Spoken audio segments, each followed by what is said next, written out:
जय माता की आप सभी भक्तों को। आपको आज हमने जानकारी दी इंद्राक्षी स्तोत्र की। सबसे पहले तो आप हमारे YouTube चैनल श्री बालाजी धाम खरखोदा को लाइक करें, सब्सक्राइब करें और शेयर करें। इस जानकारी को अधिक से अधिक साझा करें। इंद्राक्षी स्तोत्रम के बारे में आपको बताया। आज आपको उसी के साथ उसी स्तोत्र के अंदर एक कवच और है, उसे बोलते हैं अथ इंद्राक्षी कवचम। आइए पहले आप दर्शन कर लीजिए। ये इंद्राक्षी कवचम है, ऊपर स्तोत्र है और ये कवचम है। इंद्राक्षी स्तोत्र के साथ कवच की भी साधना करनी चाहिए, जब ये पूर्ण रूप से सिद्धि होती है। अगर किसी को कोई मंत्र सिद्ध नहीं हो रहा और किसी प्रकार की कोई तंत्र बाधा है तो इंद्राक्षी स्तोत्र के साथ साथ कवच का पाठ आप करें, पूर्ण पाठ करें। कवच का पाठ, स्तोत्र का पाठ करें, उसके बाद कवच का पाठ करें, तो आपको किसी प्रकार की कोई ग्रह बाधा, भूत बाधा नहीं रहेगी। और याद रखें, अगर किसी कारणवश आपके समय नहीं है, आप उसका प्रयोग नहीं कर पा रहे, इंद्राक्षी कवच का या इंद्राक्षी स्तोत्र का जप नहीं करें, तो सबसे पहले विनायक स्तोत्र का पाठ करें।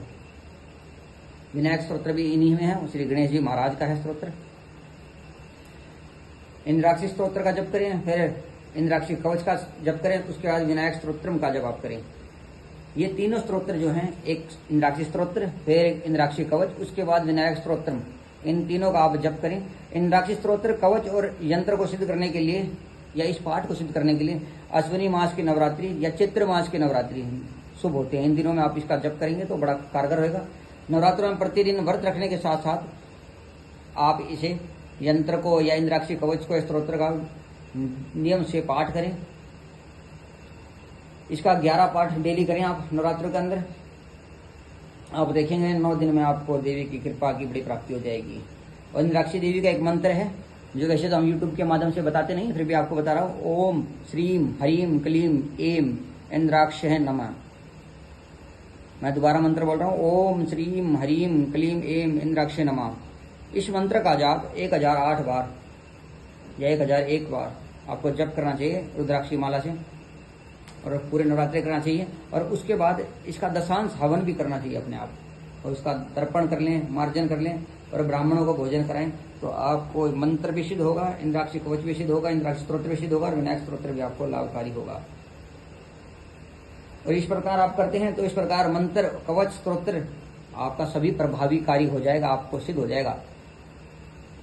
और जो मंत्र आप करेंगे, जो मैंने मंत्र लिया ना आपको, ओम श्रीम ह्रीम क्लीम एम इंद्राक्ष नमः, इसमें इंद्राक्ष नमः के बाद हवन करना है तो नमः की जगह पर स्वाहा शब्द जोड़ लेना चाहिए। इससे आप हवन कर सकते हैं।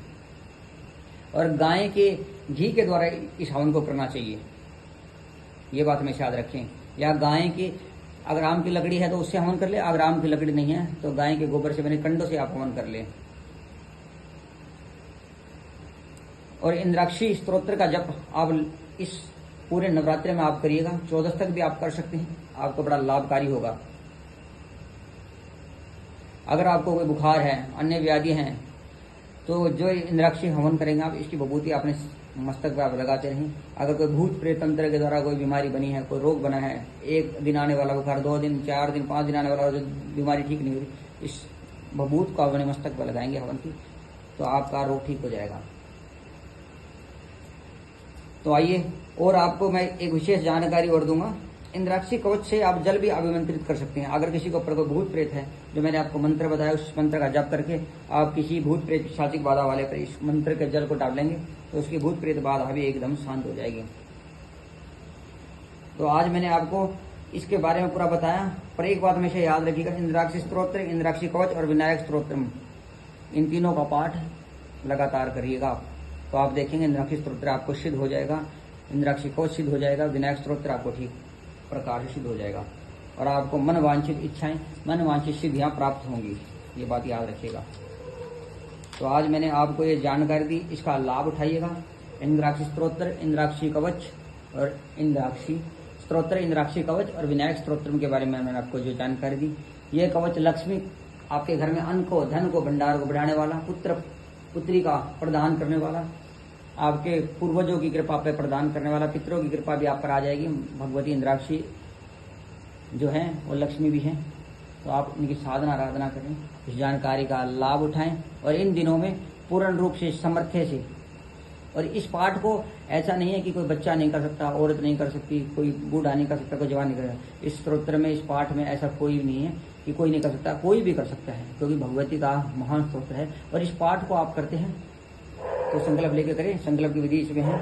और एक चीज याद रखें, जो भी पाठ पूजा आप करें वो गुप्त रखें, किसी को बताए नहीं, क्योंकि करा हुआ दान, करा हुआ पुण्य, करा हुआ भजन किसी का आगे गाना नहीं चाहिए। अगर वो गाते हैं, बताते हैं तो खो देते हैं। अपने मंत्र की साधना भी आपको गुप्त रखनी चाहिए। अपना गुरु मंत्र हो गया या ये मंत्र जो हो गया, ये कोई भी अन्य मंत्र आप जपते हैं वो गुप्त रखना चाहिए, किसी को भी नहीं बताना चाहिए। यहाँ तक कि अगर आपका कोई गुरु भाई है, आपस में गुरु भाइयों को भी एक दूसरे को नहीं बताना चाहिए। कारण क्या पता आपके पास क्या सिद्धि है और उनके पास क्या सिद्धि है, और आपके गुरु ने आपको क्या मंत्र दिया है और आपके गुरु ने आपके दूसरे गुरु भाई को आपकी क्या मंत्र दिया है। तो अपनी साधना, अपनी आराधना को गुप्त रखें। और गुप्त साधना, गुप्त आराधना और गुप्त हवन, यज्ञ, पूजा पाठ आपको फलित होकर के सिद्ध होगी। और अगर आपके पास आप कोई गद्दी चलाना चाहते हैं, भक्ताई करना चाहते हैं, चौंक के दरबार लगाना चाहते हैं, इस स्तोत्र का, इस कवच का पाठ करके आपको शक्तियां भी सिद्ध हो जाएंगी भगवती दुर्गा जी की। और भगवती दुर्गा जी की योगनियां, उनके दूतगण, उनकी यक्षियां आप पर अपनी कृपा करेंगी, भगवती की कृपा आप पर हो जाएगी और आपकी ग्रह बाधा भी आप शांत हो जाएगी। तो इस स्तोत्र का लाभ उठाएं। आपसे भक्तों को जय माता दी।